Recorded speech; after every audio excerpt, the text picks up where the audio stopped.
무익하나마 내가 부득불 자랑하노니 주의 환상과 계시를 말하리라. 내가 그리스도 안에 있는 한 사람을 아노니 그는 14년 전에 셋째 하늘에 이끌려 간 자라. 그가 몸 안에 있었는지 몸 밖에 있었는지 나는 모르거니와 하나님은 아시느니라. 내가 이런 사람을 아노니 그가 몸 안에 있었는지 몸 밖에 있었는지 나는 모르거니와 하나님은 아시느니라. 그가 낙원으로 이끌려가서 말로 표현할 수 없는 말을 들었으니 사람이 가히 이르지 못할 말이로다. 내가 이런 사람을 위하여 자랑하겠으나 나를 위하여는 약한 것들 외에 자랑하지 아니하리라. 내가 만일 자랑하고자 하여도 어리석은 자가 되지 아니할 것은 내가 참말을 함이라. 그러나 누가 나를 보는 바와 내게 듣는 바에 지나치게 생각할까 두려워하여 그만두노라. 여러 계시를 받은 것이 지극히 크므로 너무 자만하지 않게 하시려고 내 육체에 가시 곧 사탄의 사자를 주셨으니 이는 나를 쳐서 너무 자만하지 않게 하려 하심이라. 이것이 내게서 떠나가게 하기 위하여 내가 3번 죽게 간구하였더니 나에게 이르시기를 내 은혜가 내게 족하도다. 이는 내 능력이 약한 데서 온전하여짐이라 하신지라. 그러므로 도리어 크게 기뻐함으로 나의 여러 약한 것들에 대하여 자랑하리니 이는 그리스도의 능력이 내게 머물게 하려 함이라. 그러므로 내가 그리스도를 위하여 약한 것들과 능력과 궁핍과 박해와 권고를 기뻐하노니 이는 내가 약한 그때에 강함이라. 내가 어리석은 자가 되었으나 너희가 억지로 시킨 것이니 나는 너희에게 칭찬을 받아야 마땅하도다. 내가 아무것도 아니나 지극히 크다는 사도들보다 조금 더 부족하지 아니하리라. 사도의 표가 된 것은 내가 너희 가운데서 모든 참음과 표적과 기사와 능력을 행한 것이라. 내 자신이 너희에게 피해를 끼치지 아니한 일밖에 다른 교회보다 부족하게 한 것이 무엇이 있느냐? 너희는 나의 이 공평하지 못한 것을 용서하라.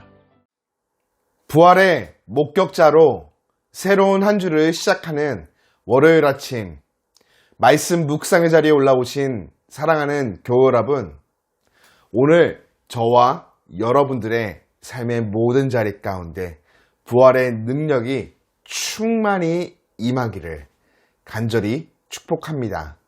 함께 기도하며 아침을 여는 묵상을 시작합니다.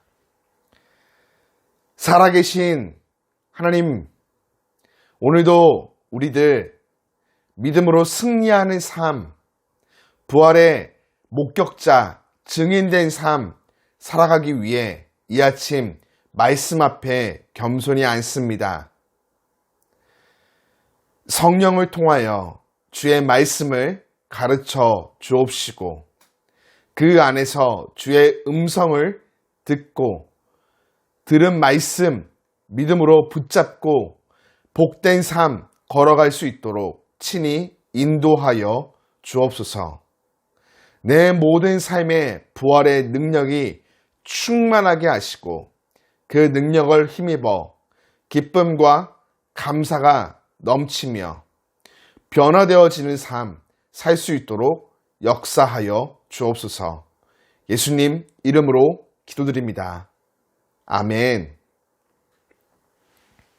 여러분, 바울은 고린도후서 11장에서와 마찬가지로 오늘 12장에서도 자신을 자랑합니다. 왜냐하면 고린도 교회 성도들이 계속해서 바울에게 사도의 징표를 보이라 요구하기 때문이죠. 바울은 누가 보아도 부러울 만한 특별한 체험을 했다 오늘 전합니다. 성경적인 표현으로 3번째 하늘, 지상 낙원이 아닌 하늘 낙원에 갔다 온 것이죠. 그리고 그곳에서 말로 표현할 수 없는 말을 듣는 특별한 영적인 체험을 하게 됩니다. 우리는 신비한 체험을 사모합니다. 혹시라도 신비한 체험을 하기라도 하면 자랑하고 싶어 견디질 못하죠. 신비한 체험을 함으로써 자신이 대단한 그리스도인임을 드러내 보이고 싶어 하는 것입니다. 하지만 오늘 바울은 이러한 체험을 무익한 자랑이라고 말합니다.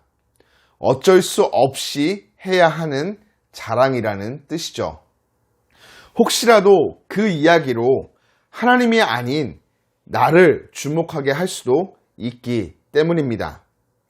영적인 체험을 통해 무엇을 보고 무엇을 듣는다는 것이 내 신앙의 좋고 나쁨을 가름하지 않음을 우리는 기억해야 하겠습니다. 진정 우리가 집중해야 할 것은 항상 하나님의 말씀에 집중하고 꾸준히 기도함에 집중하며 예배드리는 생활에 집중해야 합니다. 무익한 자랑을 내려놓고 진정으로 중요한 것이 무엇인지 깨달아 집중하는 성도가 되기를 소망합니다. 영적인 특별한 체험을 했던 바울은 이를 자랑하지 않고 역설적이게도 오늘 자신의 연약함, 아픈 몸을 자랑합니다. 바울은 자신의 연약함, 그 아픔을 육체의 가시, 사탄의 사자라고 부릅니다. 그만큼 많이 고통에 시달렸다는 뜻이겠죠. 바울은 같은 기도를 3번 하였습니다. 그런데 돌아온 응답은 내 은혜가 내게 족하다 였죠. 바울은 연약함을 그대로 품고 있으라는 응답을 통해 하나님의 족한 은혜가 무엇인지 깨닫습니다. 하나님의 은혜는 연약함을 제거하는 것으로 나타나지 않습니다. 세상 기준으로 약해 보이지만 그때 오히려 내 안에 역사하시는 하나님으로 말미암아 강하게 됩니다. 나의 연약함을 통해 하나님의 능력이 역사하며 빛나게 드러나는 것이 진정한 은혜인 것이죠.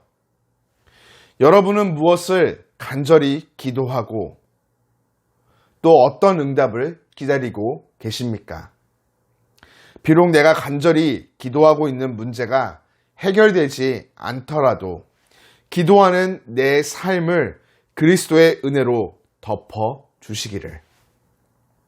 나의 연약함을 통해 하나님의 강한 능력이 밝히 드러남을 가장 큰 은혜와 기도의 응답으로 여기기를 축복합니다. 하나님은 우리들이 세상을 변화시켜 나가기를 원하십니다. 우리들이 이 땅에서 그리스도인 성도로 살아가기를 원하시죠. 그러한 삶은 무익한 것을 자랑하는 삶이 결코 아닙니다.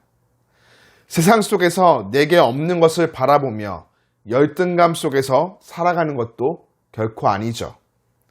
신앙의 역설, 주 안에서 약함을 자랑하며 살아가는 것입니다.